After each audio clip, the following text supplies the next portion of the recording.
Hello, everybody. Good morning. My name is Anna Stenport, and I am the founding co-director of the Atlanta Global Study Center. With the center's staff, Shebnem Oskan and Lissos, our graduate assistant, as well as colleagues at Georgia State, Tony Lee Mew, founding co-director, and Diana Wren-Rapp.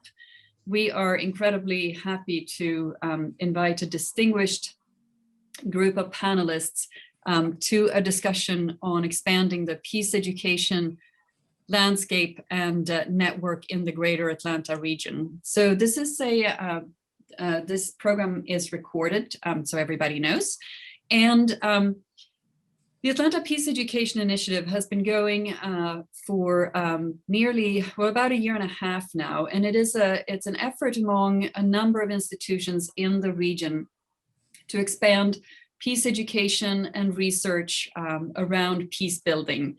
And we're pursuing this as a parallel track with the Atlanta Peace Initiative, which is an initiative that aims to bring the Nobel Peace Laureates to Atlanta for regular conferences and engage more closely with the Nobel Peace Laureates.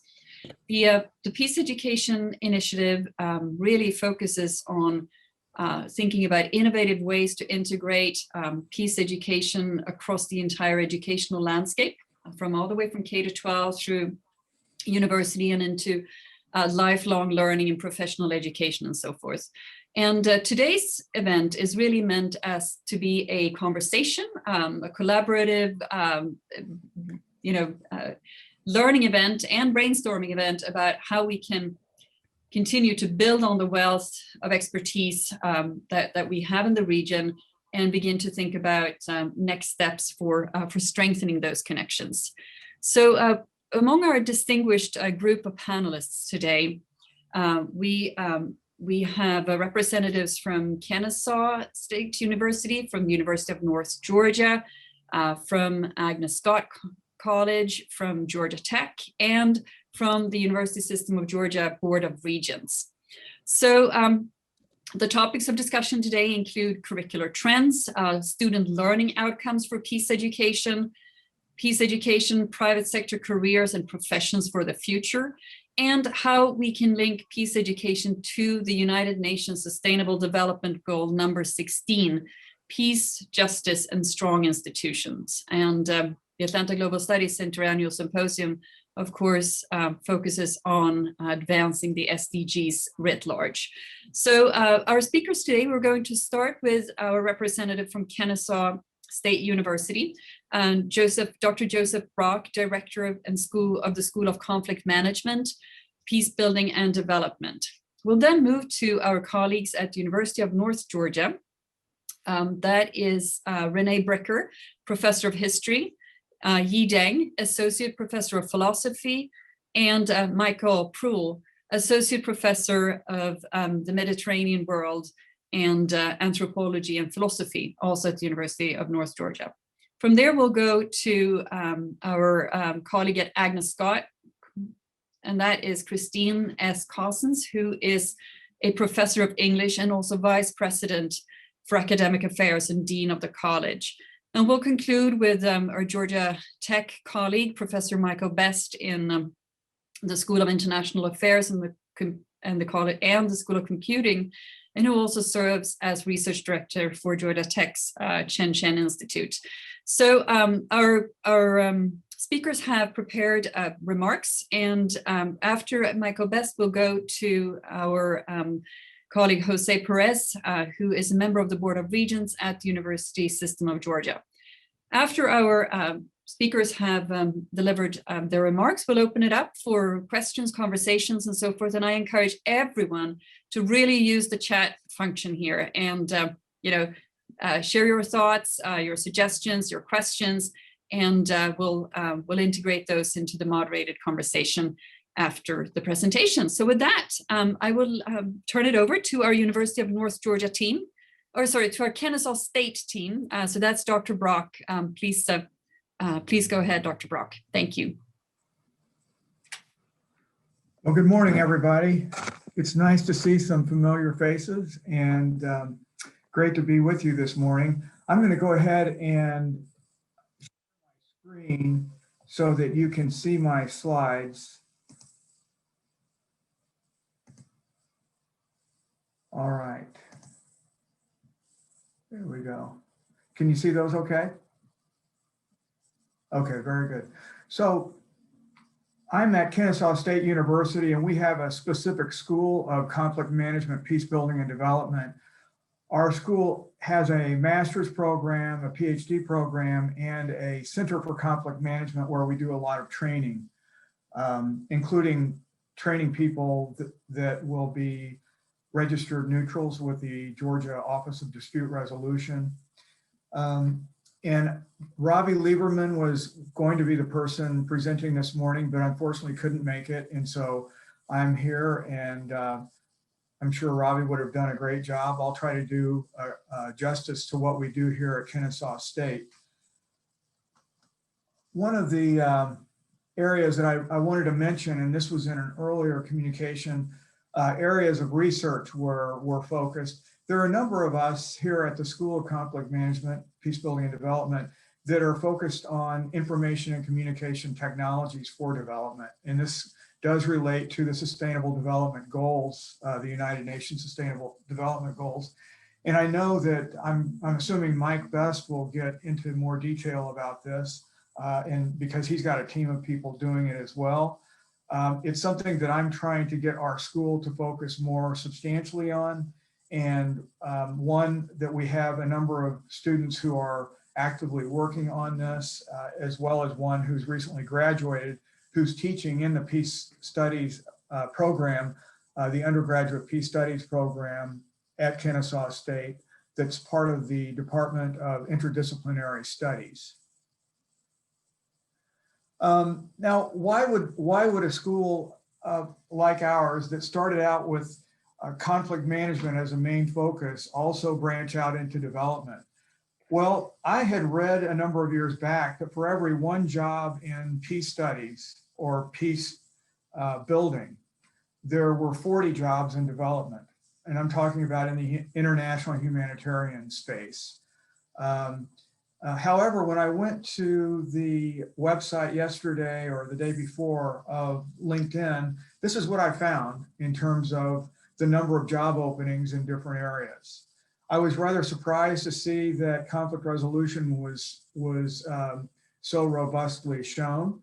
And that might be because human resources departments look for people who know how to do conflict resolution, mediation work, et cetera. But suffice it to say that I still believe, based in part on my own humanitarian experience, that linking development studies with, and I don't mean just, I don't mean specifically just international development. I mean economic development, including in, cities of the United States where there are gross inequities, for instance. So linking development with conflict prevention, conflict resolution, peace building, I think is an important way to go. And I think it's better for our students if we combine both development and peace building. Some of the research that we've been doing, two of my students and I did a lot of research on how information and communication technologies are helping refugees and migrants throughout the world. And Zia Hawk is the one who is now teaching in our Peace Studies program. Kevin McMahon is now on the faculty at Providence College up in Rhode Island. What we found, and this was something we were startled by, but we found that of the platforms that were developed, the information and communication technology platforms, we found 47 of them that were dedicated, at least in part, to helping refugees and migrants. Only 8 of the 47 had refugees and migrants involved in the design of the platform from the outset. So that was one of the things that we were looking for. Have people who are supposed to benefit from these platforms, have they been consulted before the platforms were developed? All right, so I'm teaching a course now on information and communication technologies here at Kennesaw State. And I've also been working on something called the Trust Network that I know Mike is familiar with, because we attempted to use the platform that Georgia Tech developed called Aggie, which you can access at Get Aggie on the internet. But basically the Trust Network is dedicated to preventing violence leading up to the presidential election, during the presidential election, and following the presidential election in the United States. And we're now focusing more on what Peter Coleman at Columbia is calling addressing toxic polarization in our society. So the Trust Network is continuing to do that. We are doing media monitoring and trying to identify incipient violence, particularly clashes between different kinds of groups of protesters, working with people on the ground in various cities. So from the standpoint of areas where we're heading and where I'm trying to get our faculty to focus more, one is in analytics and data science. You might know that Kennesaw State has a very robust analytics and data science PhD program. And we are trying to build a bridge between that program and our school. But we're also, I see a huge need also for the ethics of using digital tools, developing the ethics of using those tools in conflict settings. So I just wanted to mention, I'm very proud of this. One of our PhD students worked at the Carter Center as a research assistant, and he worked closely with David Carroll, who is the head person for their democracy initiatives at the Carter Center. And Zia and David presented a paper at a group of election monitoring experts at MIT, and they subsequently published their paper in the Election Law Journal. This is the other student, Kevin, the one that's at Providence College, recently won an award. His background is in banking. And so he's in their business school at Providence College, but I have high hopes that he will get heavily involved in the electronic tracking of corruption, government corruption.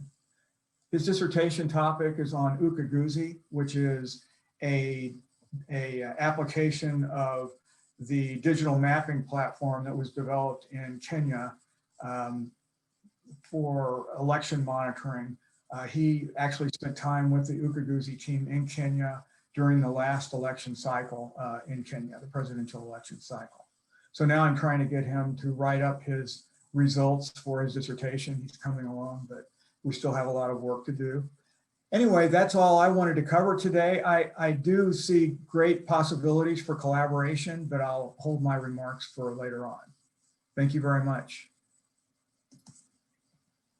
Thank you so very much. We'll move to our University of North Georgia colleagues now.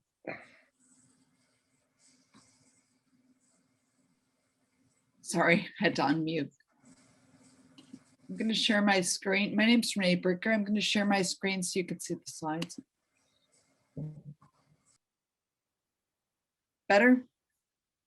Okay, I couldn't tell what you could see. All right, we developed a course called Visions of Peace in the East and West at the University of North Georgia.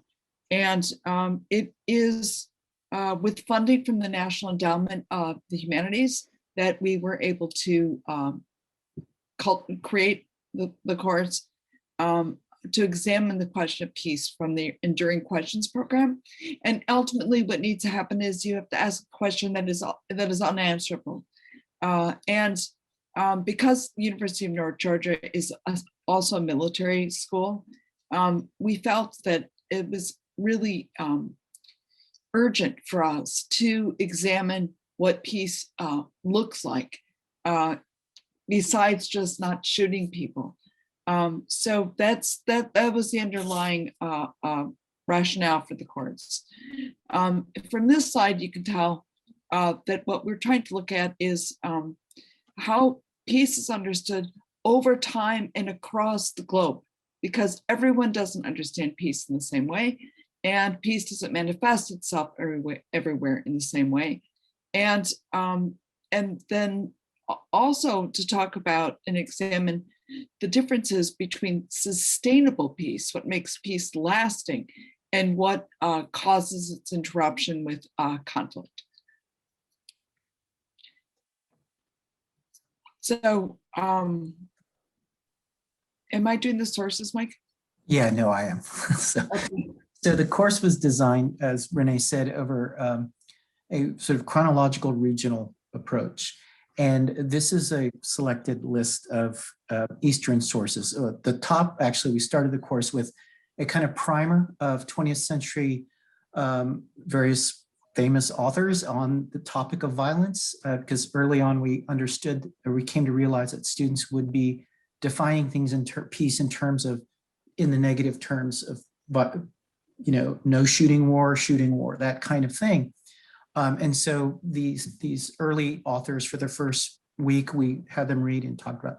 But then if you look at the lists here from left to right, it's chronologically, this is Asia, India, from ancient to early modern periods, just in a general concept. I don't want to spend too much time on looking at, but it is a collection of relatively well-known people and passages and relatively unknown people and passages, which were remarkably, I think students really resonated with stuff coming from the East in ways that they could never have anticipated. So Renee, go to the next slide. The Western sources, some kind of standard meat and potato authors in terms of what you might see in the ancient, and then some medieval, and very quickly early modern is when you start to understand that in Europe they are starting to seek a way out of this cycle of incredibly chaotic period of the 16th century. And then we ended the course with a kind of more real modern sources were more American focused, because we wanted them to kind of bring this global approach home. Like, given what you've been experiencing and surveying over this ancient, early modern, medieval, early modern global perspective, now let's look at where we are. And it just so happens that the sources that we had selected started to dovetail in what was reaching an American crescendo of outcry and what was going on. It just so happened it was happening. So looking at these sources here. And I think E is next.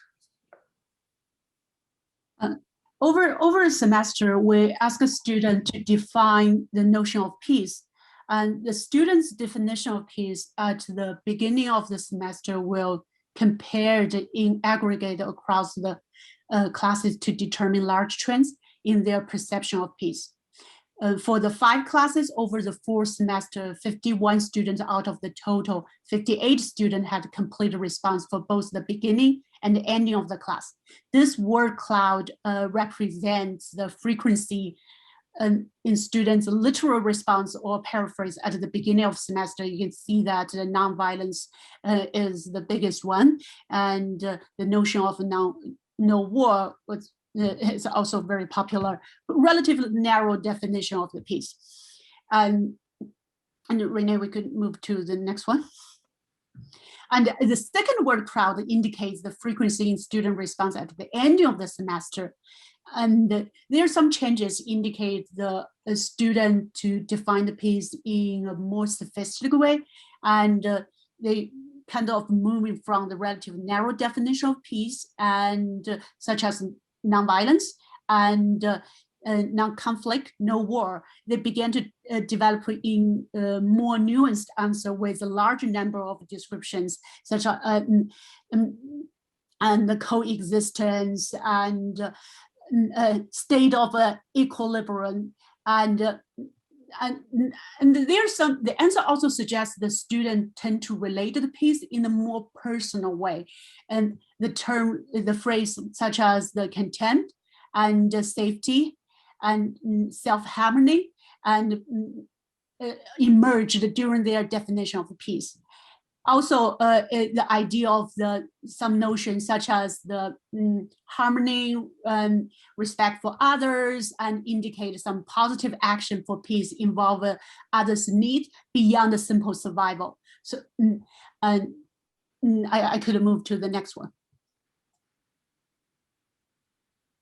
Mike. You're on mute. Sorry about that. Yeah, so when you get into the sort of weeds of these, what we had reduced from the word clouds to make the word cloud work, we had to try to synthesize as best we could. What we found was really interesting in where the shift from a more narrow definition to the more complex and more personal came. And just the top chart gives you a sense of that first overwhelming response, the most dominant response were these more general, narrow definitions, negative peace. And then when you look at the end of the course, when we ran the poll again, the complexity started to emerge, and you can see how there was, it did register that there were complex answers at the beginning, but more students went from the more narrow to the more complex. When you see the second poll and the frequencies show the increases show by how many. So in some cases, exponential growth in terms of that understanding of what that might mean. Then part of the project was to ask students to create a meme that represented their definition of peace. Renee, if you could go to the next one. This is a meme project from my student, and my student tried to ask them to define the definition of the peace, and the student wrote the meme above describe the cynical conversation of attempting to define peace, because for so many people, and peace is only achieved through war or other type of conflict. So the only way to achieve peace is to go to the war. And Renee could move to the next slide. Thank you. So this student here was looking at the use of military grade weapons in police forces. And this was before the some of the big stuff started happening 4 years ago, and he was already looking at the sale of surplus military combat gear, armored personnel carriers, things of that nature. And so this is a meme that reflects looking at how police departments do this. And right, this is domestic. This is a domestic peace kind of idea.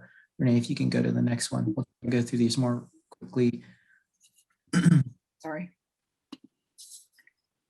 This one is questioning the idea that this student started out with the negative peace definition is now, the meme is challenging that, right? And the student's own personal growth that, peace is only defined a certain way, not really kind of thing, so. Sorry. This student was looking at the idea of just war, the justification for war, and the rhetoric of peace through war. And I found this one really arresting myself. If I could say something about this, the sort of punning on it, it's just war, like it's merely war, and the idea of just war in this one. Go to the next one, Mike. No, you control it. Okay, this one, the role of media and how we look at just beginning to get involved in the idea of peacemaking abroad captured through media. And so this slide pretty much questions, is this person being helped or hurt? Because you see the weapon pointed at his head, his hands are bound behind his back, and yet he's given liquids for sustenance. It's an optical illusion in the photograph, it turns out.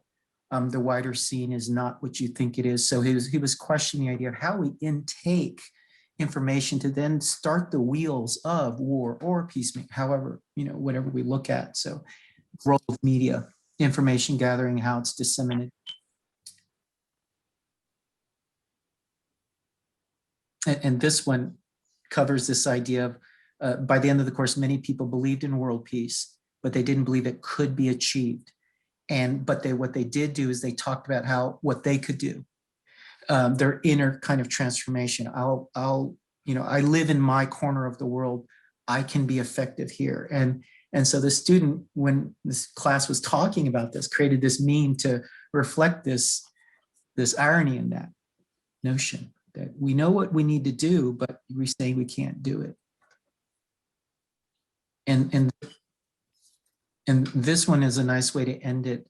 The student was looking at the idea of just war, and the idea that, sometimes you just have to break eggs idea, and nonviolence. And having Martin Luther King with this caption is the challenge. Because they had read Gandhi, they had read Martin Luther King, and I think this resonated with this student. So that's it. Thank you very much. And with that, Dr. Cossins from Agnes Scott, please. Thank you very much, and I'm delighted to be here and already learning so much from the other panelists. I want to talk a little bit about our undergraduate gen ed curriculum, which is focused on enabling students to be global citizens, global inclusive leaders, peace builders. And I'll get to that in a second, but first I have a bit of shameless promotion. Agnes Scott has started an annual conference on women's global leadership. Our first conference was in September of 2020 on focusing on women, voting, and activism. Our next one is this coming fall on women and climate justice. And in 2022, we'll focus on women and peace building. And so there'll be lots of, I think, opportunities for people in Atlanta to be involved and participate and certainly attend. And we hope that that coordinates with efforts in the broader city regarding peace. So Agnes Scott developed, first of all, if you don't know, Agnes Scott is a women's college.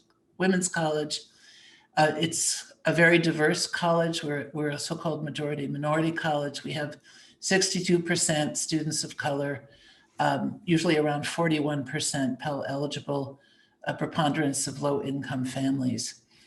And so it's extremely important to us to prepare students for the world they live in, not only for professional success when they graduate, but also for personal and civic participation and success. Our curriculum is called Summit, and it focuses on global learning and leadership development. And it's a 4-year program of gen ed courses, co-curricular opportunities, and all kinds of other things as well. Students end up with regular majors just as they would in other places, but those majors are also increasingly infused with global learning and leadership development, because those same people, the people teaching in the majors, are also teaching in our gen ed curriculum. It's about 3/4 of the faculty regularly engaged in that. And the idea is that it's great to have specific courses and graduate programs and so forth, but there are habits of mind and ways of looking at the world and understandings of topics like justice and equity and inclusion and so forth that really need a more universal approach. And so I'll just describe to you briefly what this looks like, and I think you'll see the ways in which it resonates with the efforts in peace building. In the first year, students in their first semester take a course on leadership development, and this course is discipline specific. So you might be taking a course taught by a scientist or taught by a historian, a classicist, learning about what leadership looks like in that context, in the context of that subject matter, but also in the context of that field, and in terms of professionalism. And in the spring semester, students, all first years, take a similar course in global learning that's focused on a specific destination. They study that destination from the perspective of not only its history and culture, but particularly the problems that it is dealing with today. And then we take them to that place in non-pandemic years for a week in the middle of the semester, experiencing many of the things that they've been talking about. This is not a sightseeing trip. This is a trip where we meet the people involved at all levels and work with them in some cases, hear their stories, talk with them, learn from them, work with them. And then in the second part of the semester, come back, debrief, do research, explore topics that were of interest, reflect on what happened, and draw out the principles that we've been talking about in the abstract before this trip, before this immersion experience. And then, but we now have the students have had an opportunity to see it in action. And as it happens, I've taught the version of this that is perhaps the most connected to what we're talking about today. My course was about Northern Ireland, and it was called Peace Building in a Post-Conflict Society. And we studied how the conflict arose. We looked at it tried to look at it from both sides, all sides. And then when we went there, we talked to everyone from ordinary people who'd lived through it and were living through the post-conflict era, to former paramilitaries from both sides and from the British Army. We talked to people in the arts who were working towards cross-community, as they call it, cross-community understanding through an arts and cultural perspective. We talked to people in the teaching language and the language movement. There are, besides English, there are two other languages. They are Gaelic and Ulster Scots, representing the two sides of the conflict, and all kinds of cross-community interesting issues there. And so language learning and language itself plays a huge role in the peace effort in Northern Ireland, as it did in the conflict.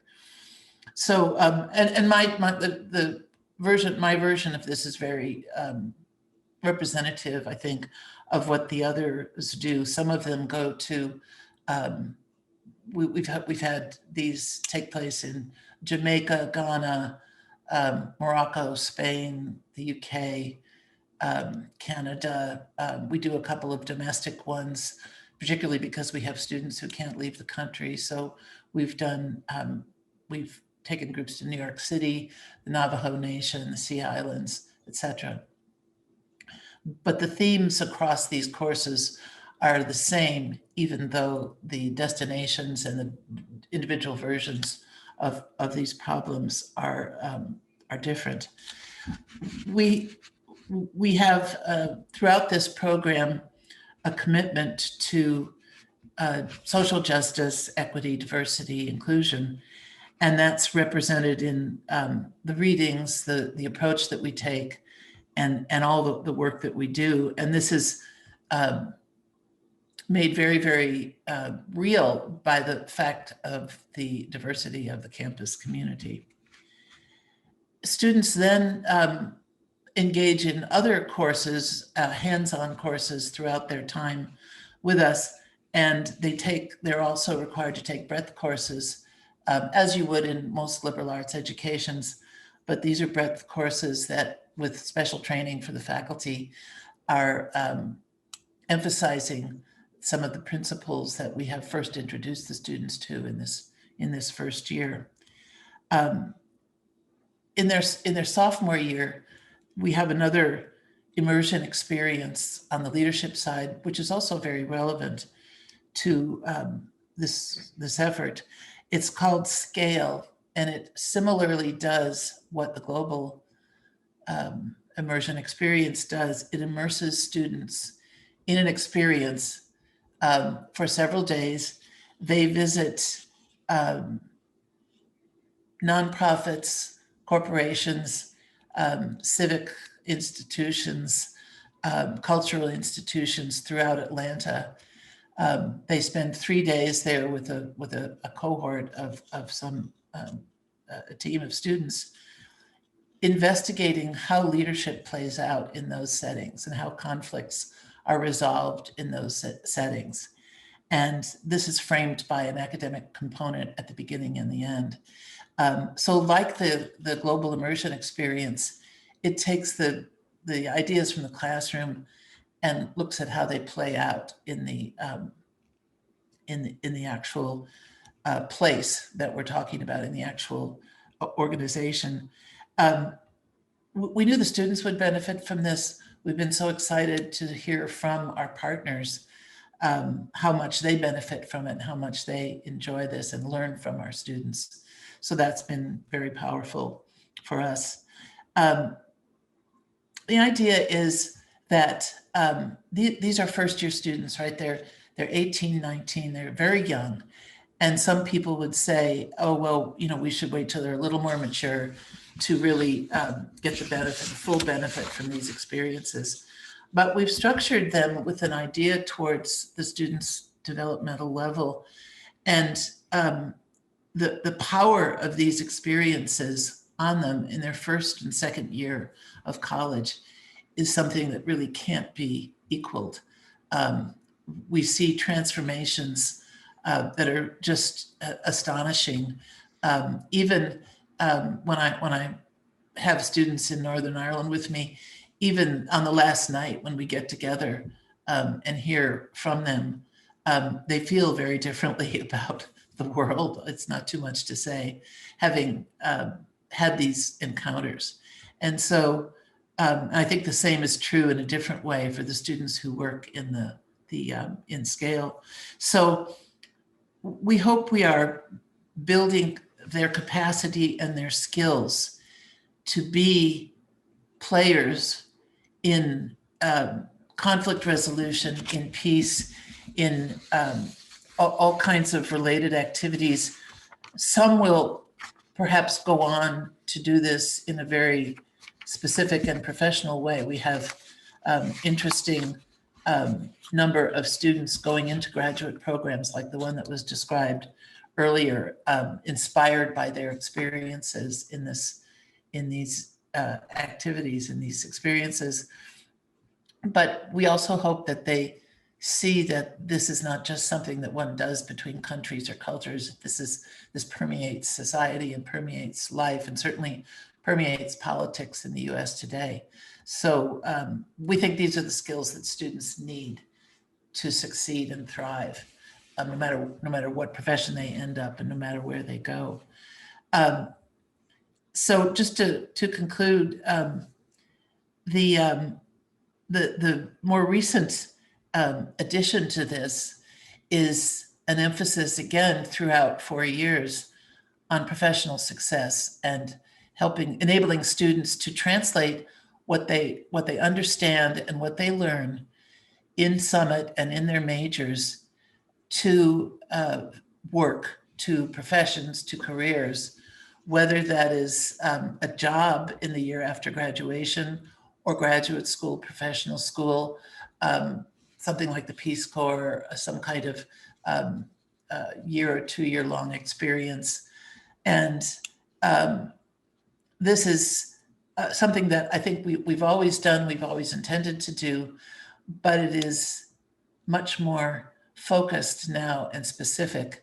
And we have set student outcomes for all stages of this from the first year throughout their experience, so that even first years are beginning to learn about how people do this work in the world of work and what their pathway might be. The first year is a year, of course, of exploration. We don't expect anybody to know even what their major is, but we want them to start asking the questions that will lead to their majors and that will lead them to ultimately determining a path for themselves post-graduation.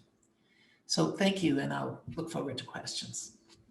Thank you very much. And with that, we'll move to Michael Best and the Georgia Tech perspective. Great, thank you so much, Anna and Sebnen. And I'm really pleased to be part of a panel that I'm quite impressed as I listen to the other speakers and struck by the rich and robust community of Peace Scholars we have in the Atlanta metro area. I think we're really in a powerful community. And so I hope we do find continued ways to focus our collective strengths together and build something quite impactful impactful. That's why even hearing about the Atlanta Global Studies Center and ideas you have for peace-focused programming in the Metro Atlanta area, I just think it's all very exciting. So I work in ICTD area. That's what Professor Joe Bach kind of mentioned, that acronym, Information and Communication Technologies and Development. And at Georgia Tech, I direct the Technologies and International Development Lab. And I want to quickly discuss a range of research activities that we've undertaken in the TID lab focused on computing and peace. That includes work on computing and socio-technical systems in conflict zones and conflict-stressed environments, computing in post-conflict and transitional societies, as well as socio-technical systems that respond to conflict risks and help to build strong institutions and enhance justice. It's all very SDG goal number 16. I think it all fits very much into that area. So I'll illustrate each of those three sort of foci with an example of some research activities my lab has undertaken. In terms of computing in conflict environments, we undertook a multi-year collaboration with the UN peacekeeping forces in Mali at the MINUSMA, the UN Multidimensional Integrated Stabilization Mission in Mali, which is the Blue Helmet peacekeeping forces in Mali. And one thing, so the overall interest there is to think about what is peacekeeping centered computing. What is ways in which we can think about socio-technical systems that support the peacekeeping mission for UN missions across the globe. And I think, you know, most on this call will know that UN peacekeeping has had mission creep, one might say, over the last couple decades, that their role in places like Mali has moved from maintaining, for instance, a line of control to really expeditional forces that are not just peacekeeping, but peace building. And this is true in Mali, for instance, where there are still active conflict regions and flare-ups. It's a fraught engagement, and peacekeeping and peacemaking become all of a whole in that Blue Helmet intervention.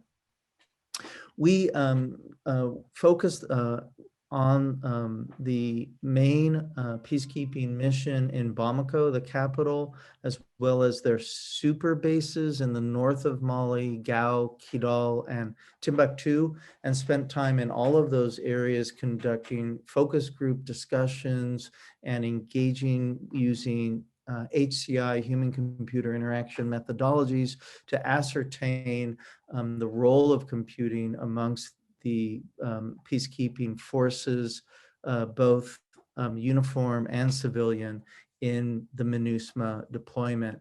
And one thing, just as an example of a finding, we spent a fair bit of time looking at the Tetra emergency radio.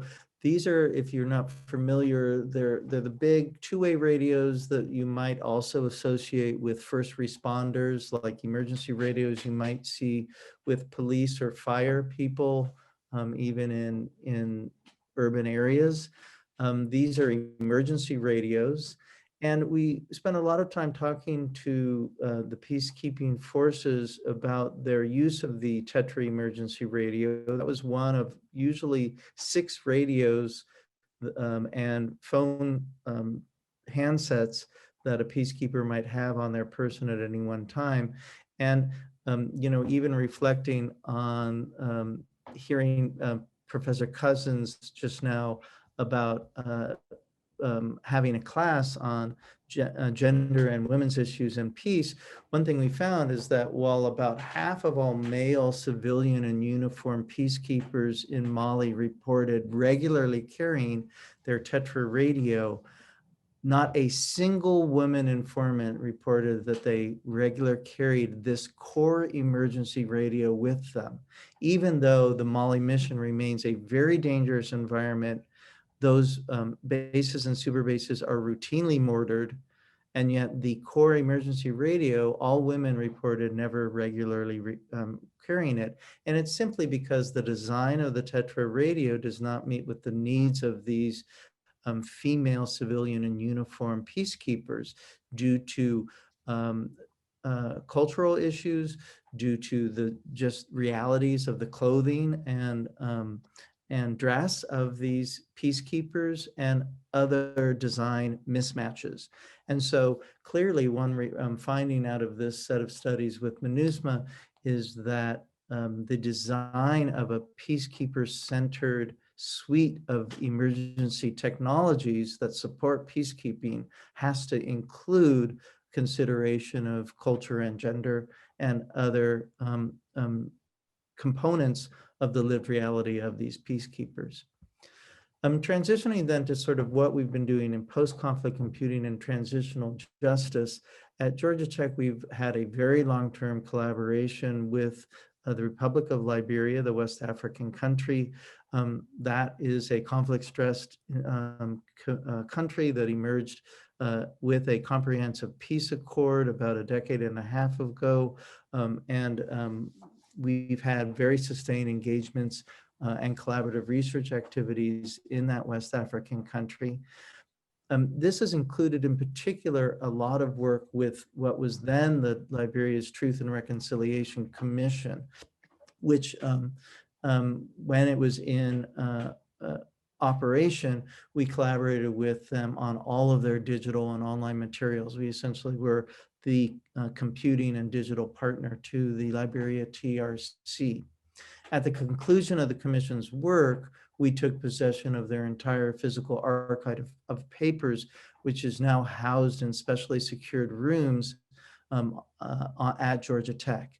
And we continue looking to work to conserve and digitally archive this fulsome corpus of peace records, and looking at ways that we can create a web-based front to this collection that would allow public access to those documents that are public, would create secured access to the 30,000 sworn sealed testimonies that are part of this corpus, and would allow create a lasting interactive digital war memorial founded on this unique collection of Truth Commission material.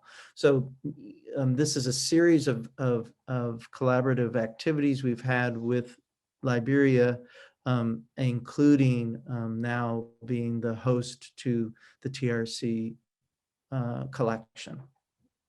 And then finally, and Joe Bach mentioned this when he mentioned the Aggie platform, we in my lab have been working on developing social media tracking technologies and socio-technical approaches to identification of digital threats around democracy and elections. And currently this particularly focuses on hate speech, dangerous speech, dis and misinformation, and emerging democracies and transitional democracies during times of election. And we've invented new software platforms and processes to help identify, track, and respond to these digital threats. This includes augmented AI systems that assist human trackers as they monitor multiple social media feeds in semi-real time. So this Digital Threats to Democracy project has collaboratively deployed these social media tracking systems and facilities during elections in countries like Nigeria, Ghana, Kenya, Liberia, Iraq, Venezuela, and last year Myanmar, and this year Ethiopia. And you'll know that many of these are conflict-stressed countries or transitional democracies. I should also say in Myanmar and in Ethiopia and next year in Kenya, we are working really hand in glove with the Carter Center. They are our main civil society partner. We work with David Carroll. Joe mentioned David. So we work with his team. And so all of our digital threats work is really a co-production between Georgia Tech and the Carter Center. Last year, we deployed in Myanmar a social media tracking center tracking digital threats, including hate speech, during their November election. The election went okay, but you probably all know that in January of this year, there was a coup. The triumphant party leaders have been sequestered by the military coup, and the situation in the country is fraught and unclear. So unfortunately, while we tracked hate speech and disinformation during the election and was able to, I think, establish some aspects of a free and fair election a few months later, and the coup kind of toppled that and put and made the election no longer relevant in certain regards.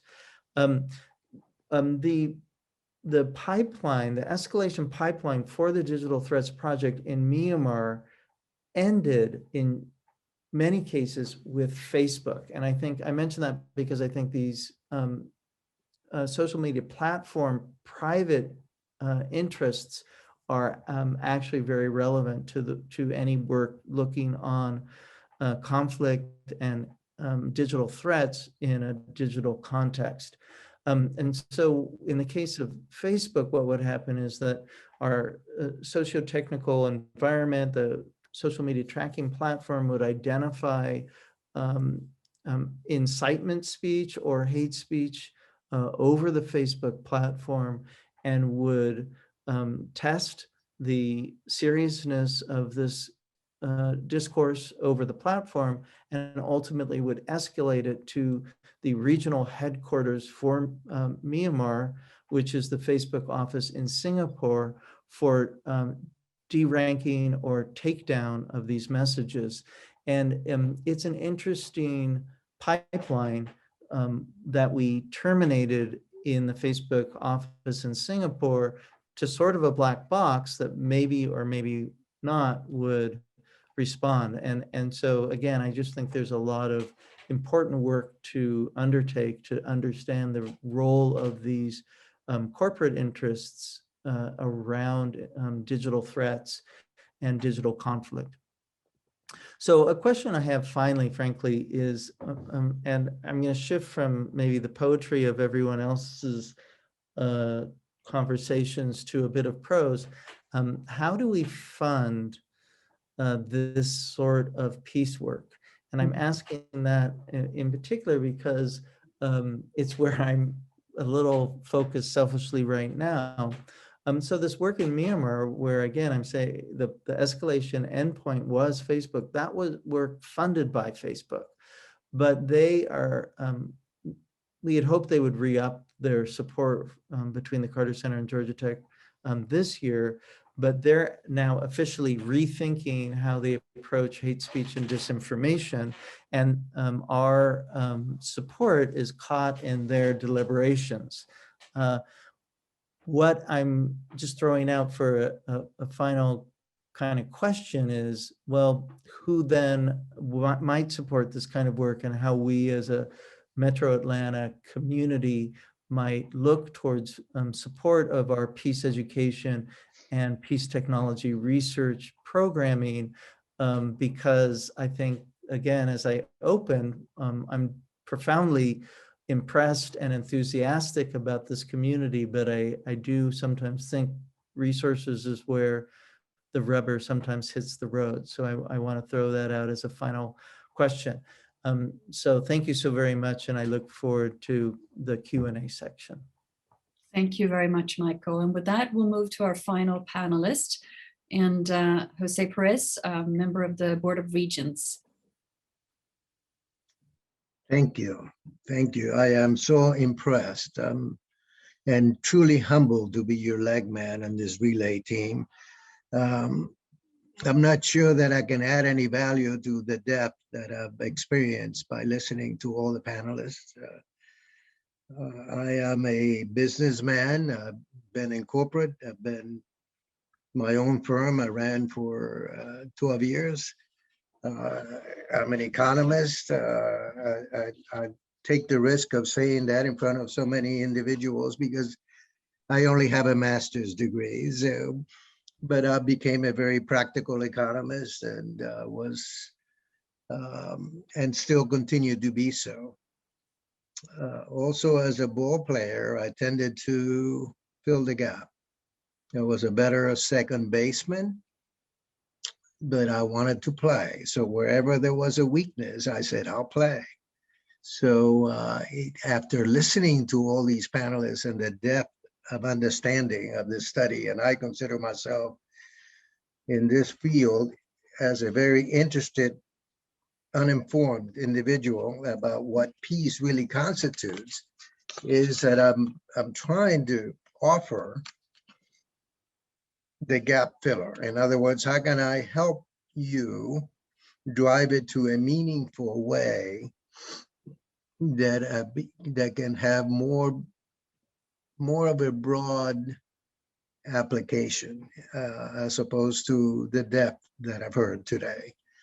I kind of subscribe to the Pareto theory, 20% accomplishes 80%. So perhaps if we have a handful of courses that we can attach to undergraduate studies, we can accomplish a great deal of peace building by individuals that know how to respect the rights of others, that understand their own rights, and they can reason and accept. You know, I'm a Cuban refugee, so it was mentioned before what do you do with people that come from another culture? They understand some things. We Cubans sometimes joke that we say things to each other like, not only are you wrong, but you are completely wrong. Now, can you imagine telling an American that during a conversation or a conference as this, that I would come across? And yet, Cuban to Cuban, that gets over relatively well, and so forth and so on. I mean, done business internationally significantly. I also acquired the different cultures, even when people say, oh, Spanish is different.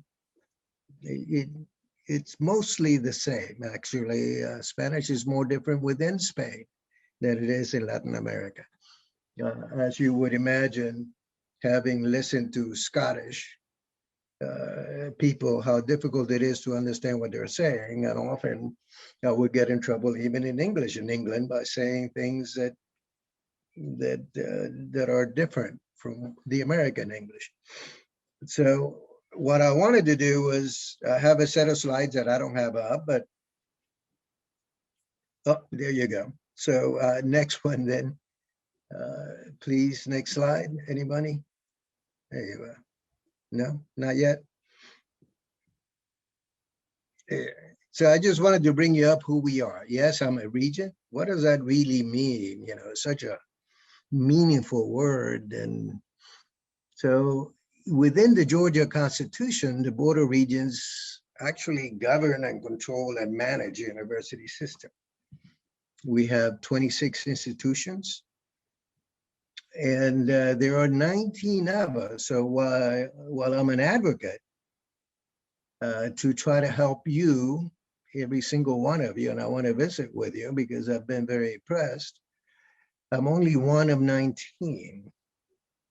Okay, we represent, there's 14 of us that represent congressional districts. So this is a political definition.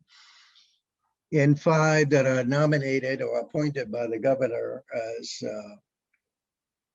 at large, but each one of us is responsible for all 26 institutions in the USG. The way that it works is that in order for academic programs to be added, so most of you already have your programs working, so you're not asking for that. However, if we were going to do anything new, we're looking that it needs to be recommended by the president of the institution, and then the chancellor, and ultimately approved by the Board of Regents. So we actually are supposed to run the university system. So we're hands-on. So please consider me as hands-on to helping you. One of the strategies within the College 2025, which I listed here for this special, as I think, is focusing. One of the big focuses is essential skills. And that essential skill, sometimes often referred to as soft skills, is to how to work on teams, the ability to think creatively, the ability to solve complex problems. And to me, what I've listened to you mention today about peace building and working with others and understanding what the other one wants is exactly what peace studies does to a professional that our business people are telling us they need to hire. So to me, it gets right back to, I want this finance major that can actually go into a meeting room and not only present all the numbers and return on investment and everything else, but is also listening to all the other concerns about people that do not quite understand numbers. You know, I am a numbers guy, and I remember distinctly going into meeting rooms and spending actually more time understanding who my audience was and what in the world they were going to object to and how I could overcome that than on the presentation itself, because the presentation were mostly numbers and I could speak to them well. And what I would love to be able to do is equip a whole bunch of people that are becoming professionals, whether that's actually in finance, accounting, political science, you name it, equip them with a group of maybe 5, 6 particular peace building skill sets that they can carry on to the business world. I guess by now you can see that I'm very business oriented, although I did spend as an adjunct teaching economics about 10 years at Georgia Gwinnett. So I've got a little bit of, I walked a little bit in your shoes. Let's see, for example, listening to Dr. Brock's presentation on a much more demand for conflict resolution, I tend to think that that's a more tangible objective for a student to say, yeah, I want to learn how to do that, as opposed to peacemaking. So I'm not objecting to peace studies. What I'm suggesting is, if you want to make it broader, and I'm coming from the experience of rolling out, and perhaps Dr. Cousins, as you were mentioning, how do we get more students involved in this area and more peacemaking from a context of not depth, but breadth? How do we label it? How do we call it peace studies? Is that, I mean, I understood perfectly what you meant, peace and peace across the world and not war, et cetera, et cetera. And I think most people do understand that. But peace studies, I think, in business to business means something else. In a high school student to another high school student. And as I came in from another world into school, whether I was 12, 13, 14, whatever, my world was totally different from some of the others there. And how did I adapt, or how do we help them come in? I've quoted before, for example, in many of our counties, but specifically I know in Gwinnett County, 1 out of every 4 residents in Gwinnett was born in another country. And to me, I look at Gwinnett and I go, this is what greater Atlanta is going to be like in 15, 20 years, perhaps, so maybe sooner.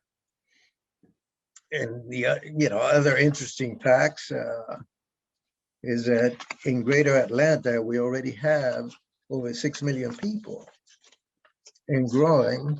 So we'll see more when the census comes out.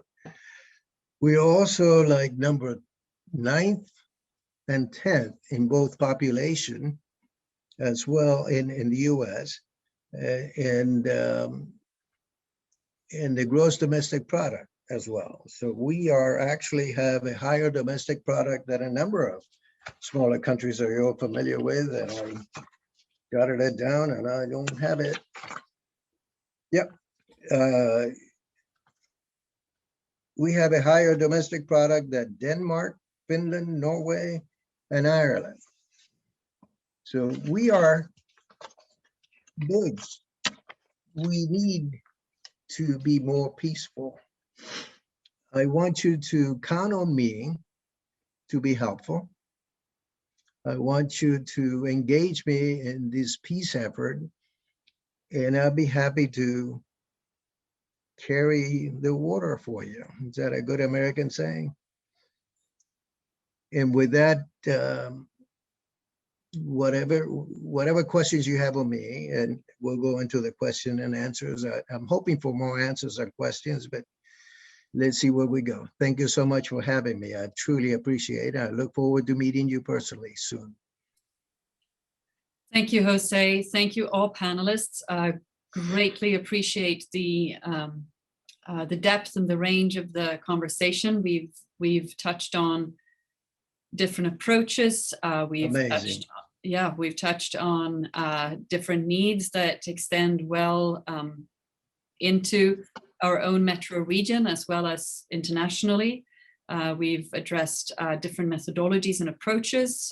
There has been some talk too about, how do we collaborate with funding agencies, whether those are private industry, whether they're like in the NEH example, they're government funded and so forth. So we also had a couple of questions raised by the panelists themselves, which, one was sort of how do we really get this richness to that we know exists in the region to gel in the sense of securing externally sponsored projects. Another angle to that is Jose's very direct question to us about how to make a curriculum, whether it's on the undergraduate side or it extends into lifelong learning and partnerships, K-12, etc. So we have a lot of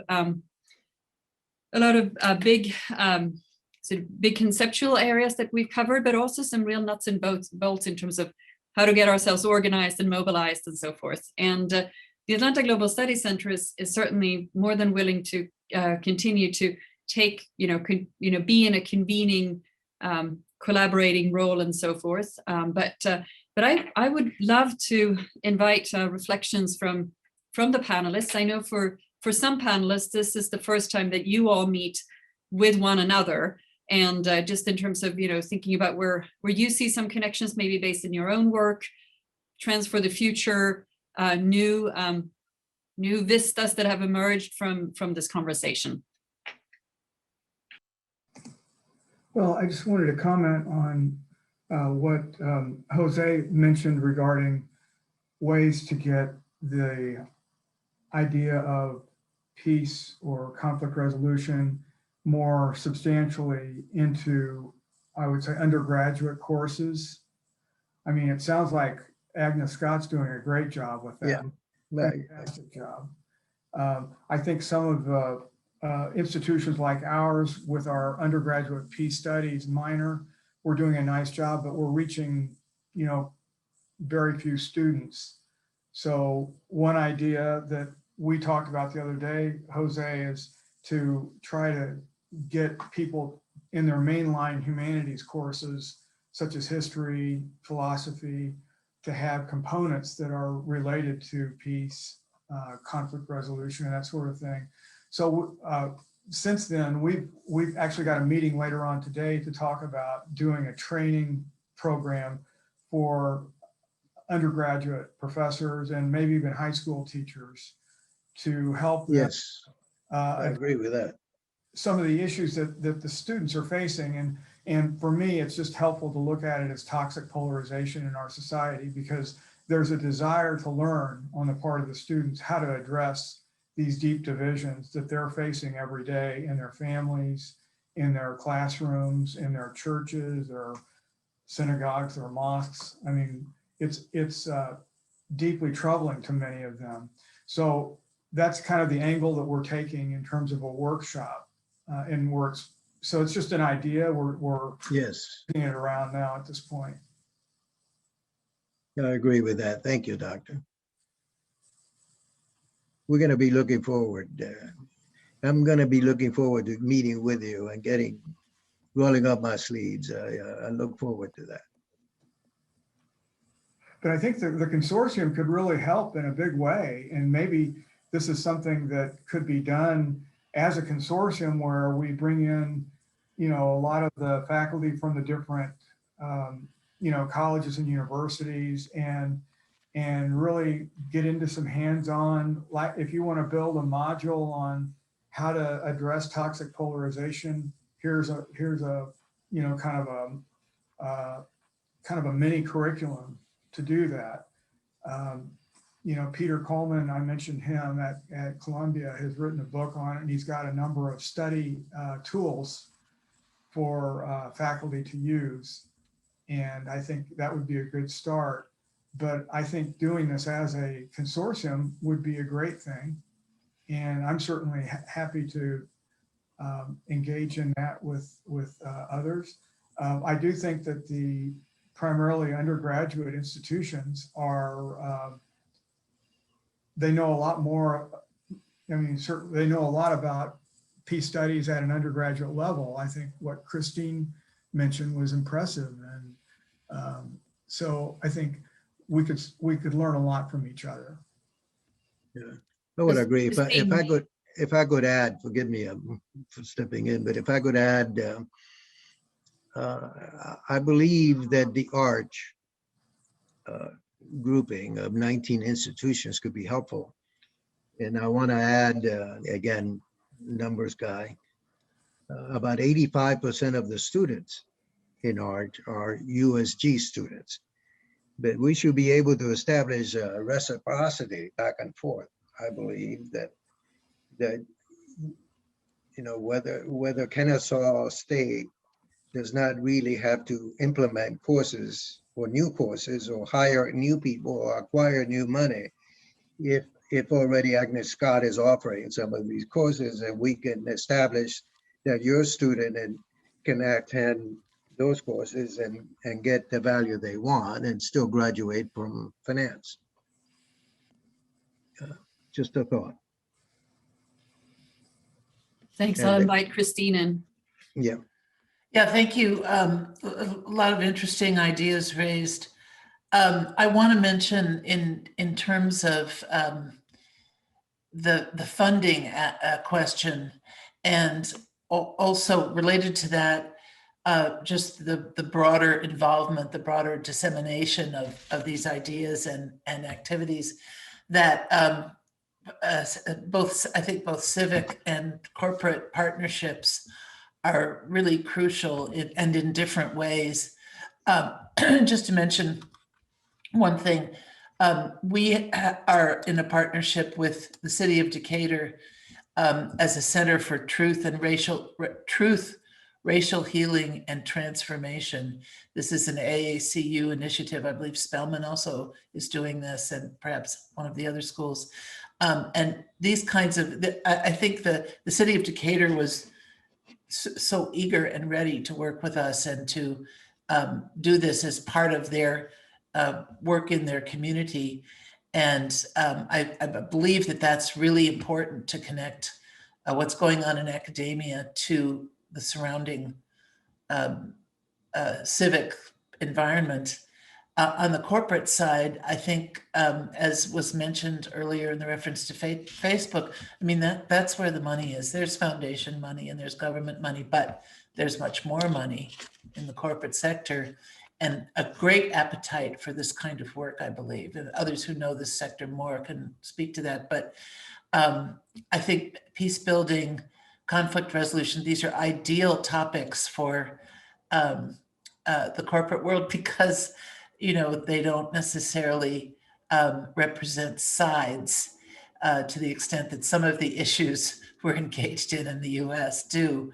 There are sides, but the object of peace building is to bring the sides together. So I think this is perhaps a rich area that could be further explored. And I totally agree with what Jose said, that it's been our experience definitely that in terms of the workforce, what everybody's looking for is students who can solve problems, work in teams, communicate, do these kinds of interactions and projects that I hope we're beginning to teach them to do at Agnes Scott. This is more important than disciplinary knowledge. I mean, disciplinary knowledge is important, but there's plenty of that around.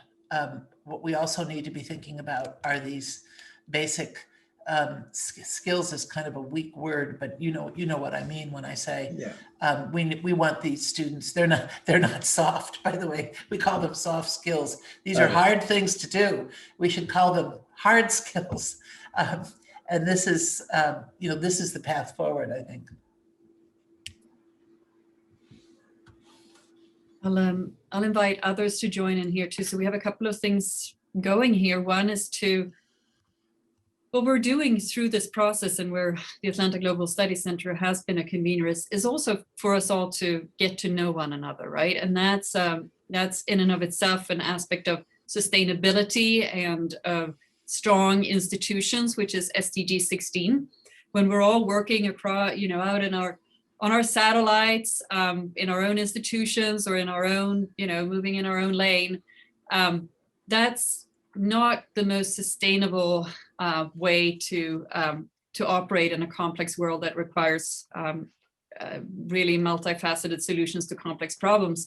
So what we're also doing through conversations like this is that we're building a sustainable ecosystem through organizational innovation. And I'm hearing a couple of things that are coming through here. One is a potential real interest in doing what Joe said, the sort of hands-on work of building some curricular modules, like actually getting faculty and with student input, I would say, potentially also K-12, thinking about what a broadly conceived set of peace studies curricular components could look like.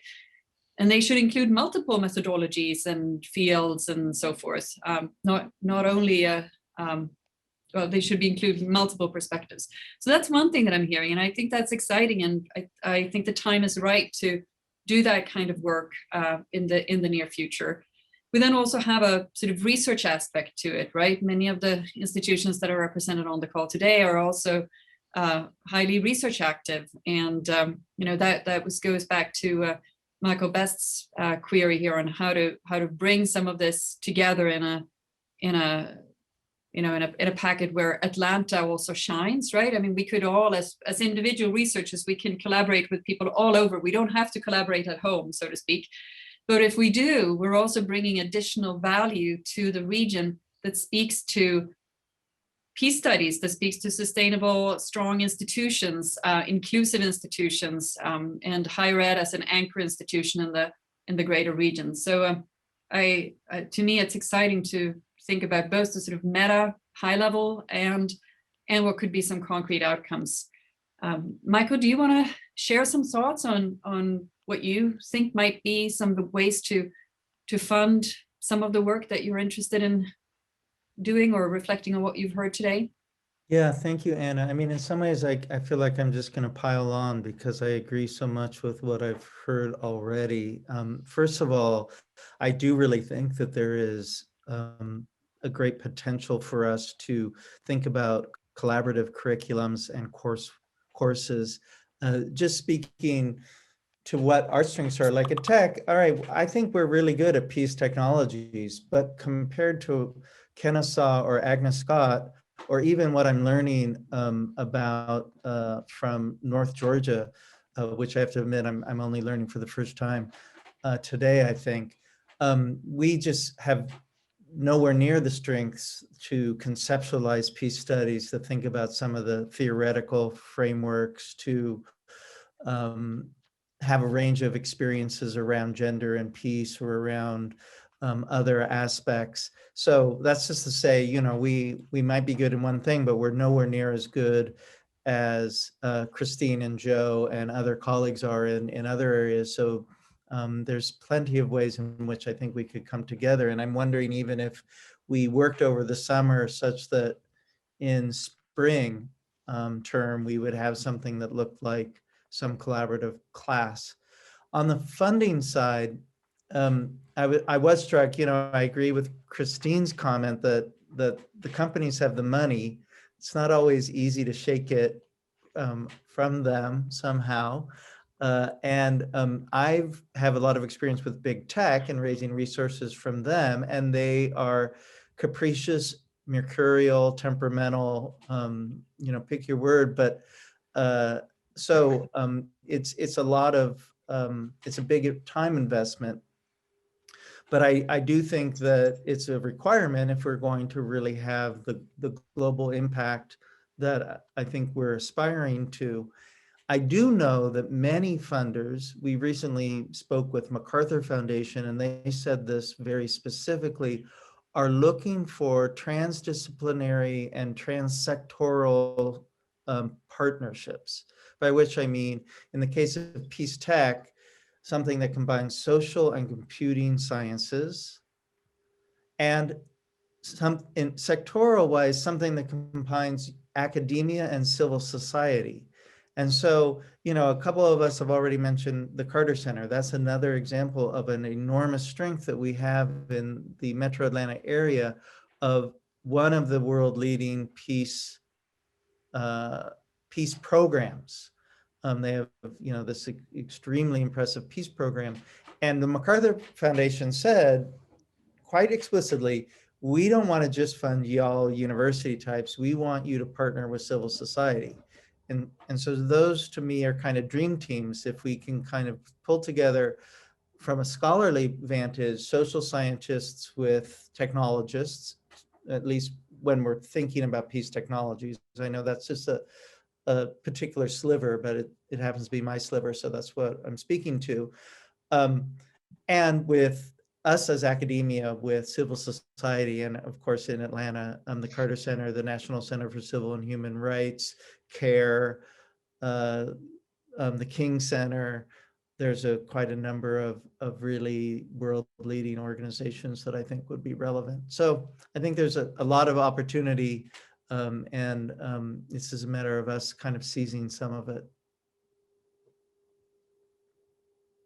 Thank you. Renee, I see. Thank you, Michael. Renee, I see your hand raised, and Michael, we'll connect back up with you also from the center's perspective, because there may be some internal ways to Georgia Tech where we could also get some of these conversations going and building teams that could then leverage external funding. So I'll be back in touch with you about that very soon.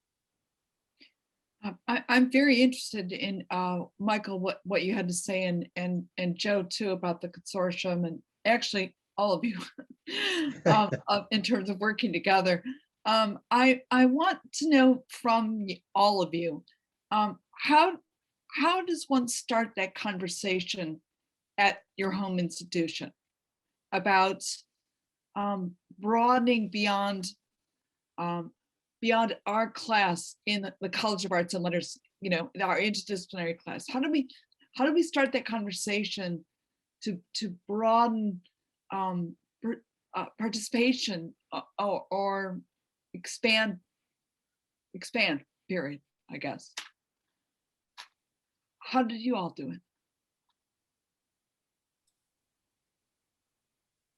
it? I mean, I'll volunteer here. I think that we're all at our different institutions, we're trying to do some, just amazing, super innovative things. And I think, Jose, this is what you're seeing from the region's perspective too, right? Yeah. That what we're really trying to do here is, speaks to Atlanta's and the region's, Georgia's past, its futures, it speaks to strengths at institutions, and we're really none of us are in competition with one another, right? That this has also become extremely clear throughout the last year of process of charting the ecosystem of peace studies in the region, right? That it's truly, and then of course we have strengths at Georgia State. Tony Lemieux are putting some of those in the chat box. We have strengths at Emory, of course, and at Spelman, Morehouse, etc. So there is really an incredible opportunity for non-competition and collaboration. So that also goes back to sort of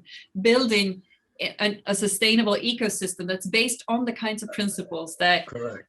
the content of what we're trying to do is meant to advocate for. So I like the idea of getting to work on a concrete project or two. So you know, we can talk all day about collaborating. We do need something concrete to work on. So one of those could be a you know, a set of modules that leverage and bring in the multiple perspectives that we have represented. And you know, I'm thinking out loud here, perhaps there could be a potential where each of us at our institutions have an open topic course in spring semester, for example. And, you know, then we like bring in, and we get it scheduled at roughly the same time. And then we kind of bring in each of our students groups into that big, and it can be a virtual component, right? Where we maybe do some cross-institutional collaborative work, right? I mean, that's, with the virtual environment, that's not impossible. And somebody else in the chat, Tony in the chat too, brought in eventually thinking about international partners. So that could be a concrete project. And I think what Michael is talking about, like demonstrating to funders like MacArthur that there is a true team in Atlanta for external funding. That's another project that we can work on. I know that Michael Prue had his hand raised, and then we'll go to Jose. We have just 2 more minutes, so. I'm very sorry. And Okay. with 2 minutes, I think it's unfair to even ask this question or to raise it, because according to what Jose said, you know, people hear peace differently, understand it differently. Which is kind of what our work does, is looking at that culturally across time. But let me just try to, I'm bringing up the uncomfortable idea of the term peace. I like what Michael had to say, the marriage or the interconnection between academia and civil society. My feeling is that, you know, peace has a baggage that goes back, you know, to the 60s. And there are people who react to it even today as a, you know, the nature of, you know, it's got baggage. Civility, I think, is what in some very basic ways is sort of what the nation might be crying out for. And so I'm just going to suggest that we use terms interchangeably if we could, because at institutional levels, just trying to get a course, one course, let alone have 2 instructors to a course, administratively, we're told we can't pay for it that way, and just all of that kind of stuff. If we can kind of break through that wall of preconceived notions and get people to buy in with this idea from somebody from business and science can see civility and the benefits of talking about something in terms of civil because of the wide-ranging things about making money to creating environment that can make something, you know, more peaceful or beneficial to many different, you know, biological life forms or whatever, just as an example. So I'll stop there. Thank you so much. And with that, I'm going to invite Jose to give us our closing remarks. We're right at noon, and we look forward to continuing the conversations, and we'll be back in touch. And I want to thank everybody on behalf of the Atlanta Global Studies Center for your contributions today. Jose. Just two quick things. My question about the label peace was only intended because we tend to think different things. And looking at Michael, for example, he's got a blue shirt and the background is blue, and there are 2 different blues. So if I were to say blue, then which blue comes to your head? So when we say peace, there's a different peace that comes to your head. On the other one is, and I kind of, in the slides that I didn't get to show, but I, for conversation piece, not to belabor it, I called it peace tech. And the only reason I called it peace tech was because FinTech has already established this collaborative effort across institutions, Renee. So that is an answer to your question. So and that's been done, at the USG level, and there are contracts that exist even globally, not only nationally, but even globally. So a person studying in North Georgia could actually attend Georgia Tech in Perez and get some of those courses to their credit in North Georgia. Thank you. Hope I met your timing. Absolutely. So thank you, everybody. So Thank you. Thank exciting. you. There are plenty of work ahead of us, but we'll keep the conversations going. Enjoy the rest of your day.